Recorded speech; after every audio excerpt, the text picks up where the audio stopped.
नमस्कार, मैं हूं दिबांजलि मोइत्रा।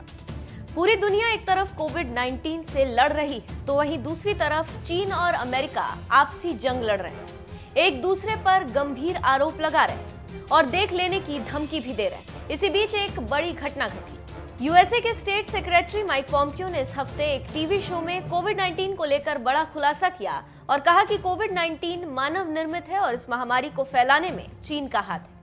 इसके साथ ही साथ माइक पॉम्पियो ने आगे कहा कि चीन कभी भी मानकों पर खरी न उतरने वाली प्रयोगशालाएं चलाने का इतिहास है। इस मामले में इंटेलिजेंस एजेंसियां अपना काम कर रही हैं और हम जल्दी चीन के खिलाफ इन आरोपों के प्रमाण देंगे। अभी हमारे पास वुहान लैब पर शक करने के लिए पर्याप्त सबूत है। यहाँ पर एक बात बताते चलें कि अमेरिका और चीन के बीच इस बात को लेकर सियासी जंग जारी है कि कोरोना वायरस चीन की लैब में तैयार हुआ और चीन को अंतर्राष्ट्रीय अदालत में ले जाया जाए।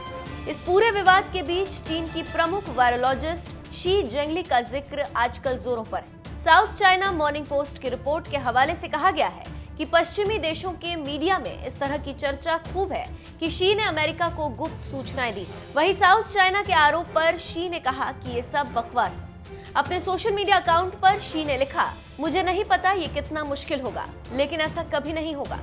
हमने कुछ गलत नहीं किया है। विज्ञान पर पूरा भरोसा करते हुए मैं कह सकती हूँ कि वो दिन भी आएगा जब ये काले बादल छटेंगे और सूरज चमकेगा।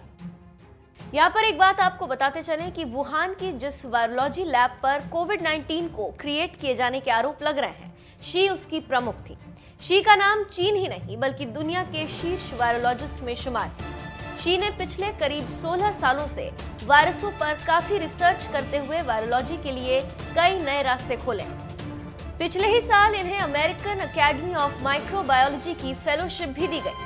साल 2004 से शी वायरसों के प्राकृतिक स्रोतों पर रिसर्च कर रही थी। 2005 में शी और उनकी टीम ने खोजा था कि सार्स जैसे कोरोना वायरसों का प्राकृतिक स्रोत चमगादड़ है। सार्स के मनुष्यों में पहुंचने के बारे में अपनी टीम के साथ रिसर्च करते हुए शी ने कई महत्वपूर्ण अध्ययन प्रस्तुत किए। कोरोना वायरसों को लेकर चमगादड़ों के वीरान ठिकानों तक पहुंचकर अहम रिसर्च करने के कारण शी को उनके साथी बैट वुमन कहते हैं। मीडिया में आई खबरों की माने तो दिसंबर 2019 या जनवरी 2020 की शुरुआत से ही शी एक तरह से गायब हो गई थी।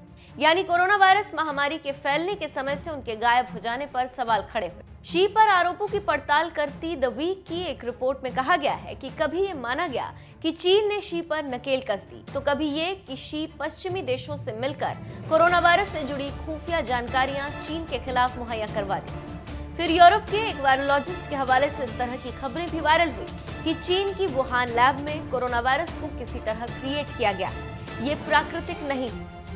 इस तरह के आरोपों से शी की भूमिका सवालों के घेरे में आ गई।